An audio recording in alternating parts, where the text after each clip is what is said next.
се, логично би било. Не, доста е со логиките, ама име не глатаме забор. Сам не дека нема уште зашто да се збора за нелогичностите кај нас. Фала Богу, бескрајна е таа тема. Ама знаеш како? Да слуша некој стварно и всушност да разбира што се збора, тоест да се поттикнува некаква позитивна промена со муабето, ај ке речиш ке продолжи да збора. Не бевате. Овде кај нас видовме како се сваќаат работи. Само контра, никако поинаку. Сите сакат кој се збора за другите, никој не кида тема на муабе. Сега може да име на интерпретацијата не ми е баш најдобра да речиме, пошто знаеш како луѓето обично се трудат, ќе сака да го направи смешно и ќе мисли како да го смисли нешто да биде смешно или ќе сака да го направи да биде оштро и ќе се труди, ќе ги бара збороите. Јас многу не се трудам. Да не речам јас ни концепт не правам брат. Ја приклучвам камерата и почнувам да збор. Сааш вервај, сааш не вервај, во моментов немам појма темата ќе ме одне. И затоа многу пати кој треба почнам некоја нова тема, пуштам камерата и тоа што ќе ми дојде да зборам за тоа збор. Единствено нешто што ми е битно е да е вистина муабет, пошто нели вистинска телевизија. Да е нешто што го знам. Се следното нешто што знам е дека мора и шпица да клајме, да се знае која е емисијата, да не случајно некој не знае. А после шпицата мисламе дека ќе збораме за вистина, пошто нели вистинска телевизија. Така што пуштиме шпица ватина и одиме. Ајде бате, пуштај.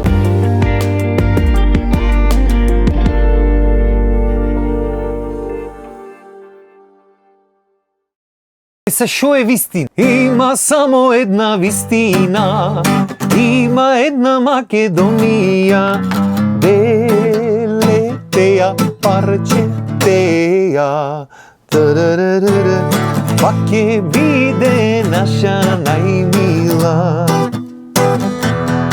Часто патриотски влегвање во вистинава човек. Вистината е брат реалноста. Се што е реално, точно, се што не е лажно. Чубо го објаснам. Замерак. Вистината е тоа што е реално, што е стварно, точно, факт, реалност. Тоа е вистина. Освен ако живееш во свет полн со лаги. Ако и прашаш тие луѓе, вистината е за кој как. Пошто ако нешто имаме сватено во векот досега или би требало да имаме сватено, тоа е дека вистината многу лесно се манипулира. Зависи од тоа како е кажана, кој ја кажва, зошто. Многу битна работа е интерпретација. И сето тоа како дисциплина во денешно време се вика политика. А бога ми имаме политичари во народот, бате, ми се чини нема по-политички народ нигде во свет. Како си имат изучено сите да ја виткат вистината, да ја превиткуваат, да ја прават. Дотаму еде на работата што поќе не знаеш што е вистина, што не е. И воз да ги речат вистината боли. Боли нормално. Кој живееш во лажен свет, кој се лажиш себе си, лажиш другите, кој мани вистината боли. Нема потешко од тоа да те удри вистината ако живееш во лаги. Се ги речиш и оти тогаш луѓето во лаги живеат. Оти со сила си прат да ги боли. Отиде. Таш ти кажам оти. Оти е многу полесно да живееш во лаги. Не е полесно, изгледа дека е полесно на моментот. Тоа е тоа што го викат линија на мал отпор. Значи водата стално си ја наоѓа најлесната патека за движење. Е така и луѓето. Си велат зошто си ја мачам душата да одам негде на работа и да заработам како што прат сите и да плаќам сметки и така натаму. Ко можам од мама да земам 100, 200, 500, дом в казино, да ги чукнам на флипери, муфте пијачката и шо е моје ке си дојде. Во меѓувреме некој ако речи некоја далавера нешто да се направи, да се скрпари, тоа е бат. И неверојатно е колкав дел од народот живее така. Пошто ако се помачвавме сите малце од малце, ако дававме еден свој придонес сите како што треба, наместо да чекаме се да ни биде даен, сигурно ќе живеевме во многу поубаво општество. И тоа е факт, објективна вистина. Арно, ма зошто се мачиме сите и да живееме во поубаво општество, ако можеме да оставиме другите да се мачат, ние така да се обтегниме и да бараме да ни следва нешто. Мама да ми дај, тато да ми дај, од баба, од дедо нешто, општината да ми дај, државата. Што ќе се мачиме, работиме, ко можеме глумиме жртви да чекаме некој ни дај. Е тоа е вистината во која живееме. Еден тон работно способни луѓе преби да се лажат себе си отколку се соочат со реалноста и со вистината. Оти вистината, тоест реалноста е без компромиси. Сакал ти или некел, таа едноставно е. Постои. Само може да има некои други таму паралелни универзуми, немаме појма ние, ама таа реалност што имаме ние, таа е, нема друго. И за да опстоиш во неа мораш да работиш, да се оптеретиш и физички, и психички, има правила и прописи што мораш да иследиш и то не е ништо ново, како за сите, така и за тебе. И да бидеме реални, што треба за добар живот да имаш, бе брат? Да имаш здравје, сите дома да бидат на куп здрави прави, да си работиш нешто што ќе ти носи доволно за да можеш да одгледаш фамилија. И се знам дека тоа е малце доста контраверзно кај нас периодов, го правевме муавет минатата епизода. Ама во глобал, ако ги имаш овие работи, ако имаш работа, ако заработваш доволно, ако сте здрави, прави сите дома, тоа е бе брат, што треба друго? Се друго е плюс. Јарно, ама на многу луѓе во светот то не му е доволно. И откако постојат луѓето, и откако постојат општества, правила и така натаму, стално имало луѓе што барале пократки патеки, некои незаконски ствари, чуда и така натаму. Само што порано то толку многу и не се гледало, сега пошто има интернет и чуда ова она, луѓето покрај филмоите што ги гледат, сега гледат и се на интернет и уште поќе филму се прави. И во последно време никој не ќе да живее реалноста вистински како што треба, туку сите сакат да лажат, нешто да лавера, да се напре, да се скрпи. Ако може ништо не се работи, ама парината да си иде. Царски живот џанам. А никој не му кажува дека и да стигнат да живеат таков царски живот, вистината пак е тропни на врата. А вистината вели дека цароите биле едни од најнесрекните луѓе во постоењето на човештвото воопшто. Ретко кој цар доживеал длабока старо. Вистина имали и богатства и слуги и шо се не, а па биле стално намќор, па биле стално незадоволни, стално биле во опасност, стално нешто не му чинело. Што значи сите тие додатни ствари, богатства, луѓе и така натаму не можат да те направат среќен ако не се направиш ти сам. И зато колку и да пробваш со лажење, со идурми, со 300 чуда и да успееш на крај, пак ќе дојде вистината и пак ќе боли. Зато најубаво е човек да си се соочи со вистината од старт. Да ја прифати болката од вистината, да ја преброди и да си тера понатаму како што треба си тера. Пошто ако живееш вистински како што треба, ако си вистински човек, ако живееш искрен, ако си свесен дека реалноста носи и убави и неубави моменти, и ако научиш да се носиш со нив, тоаш нема како да те боли вистината. Јас не викам дека нема ти се случуваат лоши работи, пошто кој што рековме, во реалноста има и лошо и јарно, нема бегање од двете. Животот едноставно е таков каков што е. Ти можеш да кроиш планови, да имаш идеи колку сакаш, ама не можеш да го контролираш течението на настаните. Се што можеш да контролираш е дали ќе се соочиш со реалноста и ќе живееш како што треба, без разлика на се, или цел век ќе бегаш од реалноста и ќе си се лажиш себе си и ќе се трудиш да ги лажиш сите, да ги убедиш дека тоа што го правиш е како што треба и дека вистината многу боли на крај. И тука уствари влегва во игра таа манипулацијата на вистината. Зашто јас и не сум баш стручен да ви раскажам, тоа ќе треба некој што го работи до секојдневно ви кажува. Ама сите можеме секојдневно да видиме примери и по телевизија, и по интернет и сега. Сам то не од сега примери гледаме последните 35 години. Еднаш се кажува вака, после се кажува поинаку, па после не знам како. И сето тоа е од прилика вистина, негде на граница е тука, негде граничи со вистината, ама битно е да одговара таму кај што треба да одговара. Мислам ако се разбира. И пошто тоа е се што гледаме денешно време по интернет и по телевизија, сам тоа и турските серии, почна и луѓето да се подучват да се служат со такви техники во живот. И за жал се претвораме во едно општество кај што ќе испадне дека и да сакаш не можеш да знаеш што е вистина. Освен вистинска телевизија. Е сад душа вистината понекогаш знае да биде и субјективна работа. Пример за мене е вистина дека Битола е најубав град на свет. А бога ми за многу други. Јарно, ама да Скопје ни пример најубав е сол ова да Скопје. За ти како битолчанец ќе речиш како може Скопје да не е вистина. И оридјани ќе се сложат. Ќе ти речиш ја разбираш Морохридон бисер балкански. Прилепчанец од таа страна ќе му речи ебаго, трговски ова да Прилеп најубав. И сите тие изјави се еднакво вистина. Ако гледаме субјективно, ако гледаме објективно, Битола е најубава. Сам без конкуренција. И коментарите може да започнат. А објективно гледано сите градови кај нас имат уште многу за работа за постигнат тоа што треба го постигнат. Пошто сите си се преубави и си се автентични на свој начин, ама дека можат да бидат уште поубави и за гледање и за уживање и за живот и за се можат дефинитивно.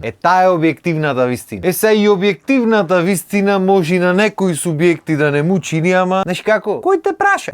Длабока тема, ама му влеговме денес во длабокото малце и то се трудев дур зборав да не навлезам премногу, пошто иако вистината е едноставна, нејзиното интерпретирање е комплексна тема. А реално вие не верувам дека сте дојдени тука кај мене комплексни теми да разглавам. Така што ќе му речиме доста е на денешната епизода и ќе му речиме добре дојде на викенд. Со надеж дека во ова наше комплексно живење, полно со лаги и клевети, наскоро ќе видиме белден. Ако ништо друго, после викендот ќе видиме нова епизода. Така што ви останете ми со здравје, поздрав и имајте убав ден.